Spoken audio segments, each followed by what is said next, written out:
vídeo de hoje eu estarei resolvendo um exercício de química. E esse exercício envolve os conceitos de unidades de concentração e também de estequiometria. Vamos lá? Questãozinha do ITA. Fazendo-se borbulhar gás cloro através de 1 litro de uma solução de hidróxido de sódio. Então, olha o que está acontecendo. Vamos botar que aqui tenha 1 litro. De quê? De hidróxido de sódio, NaOH. E eu vou borbulhar dentro dessa solução gás cloro, tá bom? Continuamos a leitura.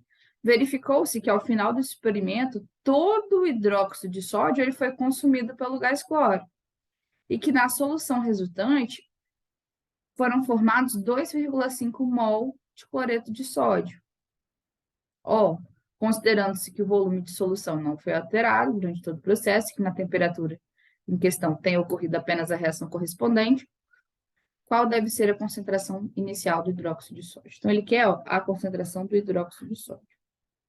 A gente sabe que, eu vou pegar o hidróxido de sódio, coloco ele na água, eu formo Na+, OH-. Então, como a relação estequiométrica, os coeficientes estequiométricos são todos 1, a relação estequiométrica é de 1 para 1. Então, a concentração de hidróxido de sódio é igual à concentração de OH-, ok? Da mesma forma, analisando o cloreto de sódio, colocamos em água, também formamos Na+, mais Cl-. Como a relação estequiométrica, que eu tenho 1 mol de NaCl, 1 mol de Na+, 1 mol de Cl-, essa relação estequiométrica também é de 1 para 1. Ok? Let's go, então. O que acontece nessa reação? Note que nessa reação a gente tem íons. Quando nós temos íons, a gente tem, quando aparece íons nas equações das reações químicas, a gente sabe que essas reações ocorrem, dentro dessas reações ocorre transferência de elétrons. O que é uma reação que tem transferência de elétrons? Eu trouxe aqui um exemplo rapidamente. O cobre está passando o NOx dele de 0 para +2. Já a prata está passando o NOx dela de mais para 0. Então, a prata teve uma diminuição do NOx, então ela reduziu. Já o cobre, ele teve um aumento do NOx, então ele oxidou. Lembrando que uma espécie que aumenta o NOx, ela perde elétrons. Então, se ela perde elétrons, esses elétrons, e a outra, ela vai, no caso, a prata, ela vai ganhar elétrons. Então, como que vai dar o fluxo de elétrons? Vai sair da espécie que vai oxidar em direção à espécie que vai reduzir. Ressalto aqui, os elétrons, durante uma reação química, qualquer reação química redox, eles não podem ser nem perdidos e nem criados. Então, os elétrons, eles são transferidos. Sempre serão transferidos de quem? Da espécie que reduz para a espécie que oxida. Essas reações químicas que têm transferência de elétrons, nós denominamos de equações redox. E é necessário que nós tenhamos um cuidado ao balanceá-las. Por quê? É normal que nós balanceemos sempre a quantidade de átomos, onde a quantidade de átomos dos reagentes tem que ser igual à quantidade de átomos dos produtos. No caso das reações químicas redox, a gente tem que balancear os átomos, é o primeiro passo, mas depois a gente também precisa de balancear a carga. Então, tem que ter esse cuidado, tá bom? No balanceamento de equações químicas de reações redox, ou seja, reações que têm transferência de elétrons, a carga total dos reagentes tem que ser igual à carga total dos produtos, ok? Então, primeiro a gente balanceia os átomos, depois balanceamos as cargas. Vamos fazer essa questão, então, Primeira coisa, tem uma reação química. A questão já falou que não está balanceada, a gente tem que balancear. Vamos começar balanceando os átomos, tá? Depois a gente balanceia as cargas. Menos mais átomo. Quando a gente balanceia os átomos, a gente tem que começar pelos metais, Tem aquela regrinha que é A gente respeita o macho, então a gente começa pelos metais. Aqui não tem nenhum metal, mas depois dos metais vem os ametais. A gente tem o cloro. Ó, a gente tem 2 cloros aqui nos reagentes e 2 cloros nos produtos. Então, os ametais, no caso o cloro, né? A espécie que representa os ametais, ela está balanceada. Em seguida, a gente olha o carbono, essa equação da reação química não tem carbono, vamos olhar o hidrogênio. Aqui tem tem 2. Fazer por tentativa, tá? Aqui tem 2 hidrogênios, aqui tem 1. Se eu multiplico aqui por 2, aí aqui vai ficar com 4 hidrogênios, eu teria que botar o 4 aqui. Só que aí aqui fica 4 oxigênios, aqui vai ficar com 2 oxigênios aqui, mais 3 aqui vai ficar com 5 oxigênios, e aqui 4. Então, não vai estar balanceado. Vou tentar aqui o 3. 3 vezes 2, 6. 6 hidrogênios, aí eu coloco 6 aqui também. 6 hidrogênios. Aí, 3 oxigênios mais 3. Ó, se eu coloco 3 aqui, eu consigo balancear. Porque olha a quantidade de oxigênio. 3 oxigênios aqui, mais 3 oxigênios aqui, dá 6. E aqui também tem 6. Então, o que que eu fiz agora? Eu balanceei os átomos. Porém, agora eu preciso de balancear as cargas, tá bom? Olha aqui. O que que significa eu ter 6 OH- nos reagentes?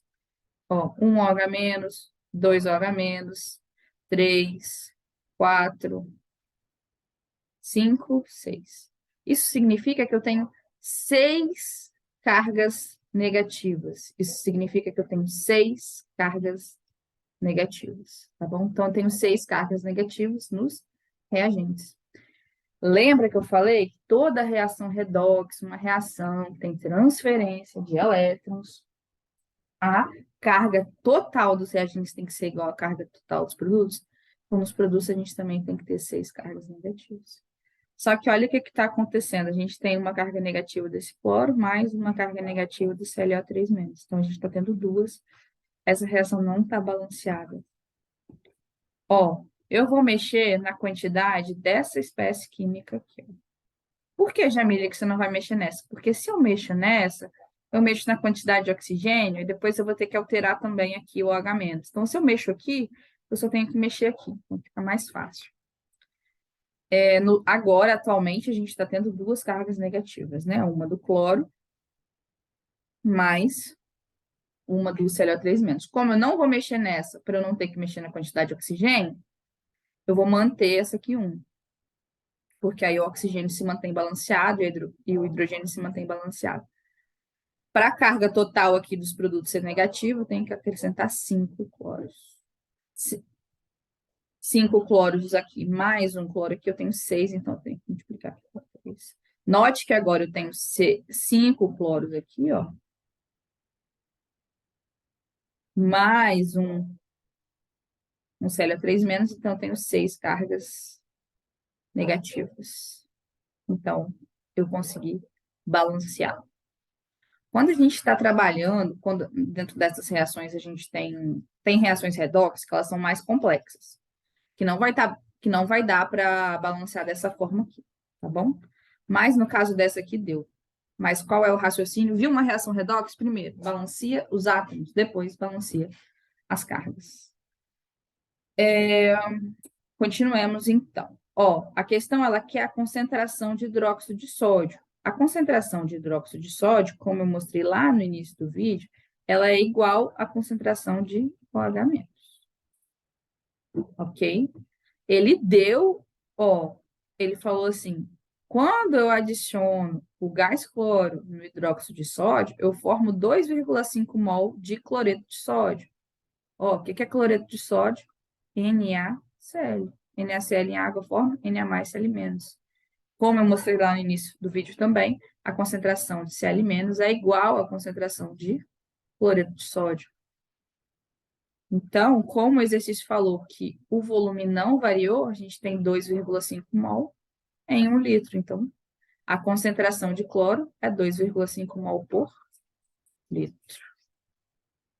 O que a gente faz aqui agora? A gente vai olhar a relação estequiométrica. Vamos lá.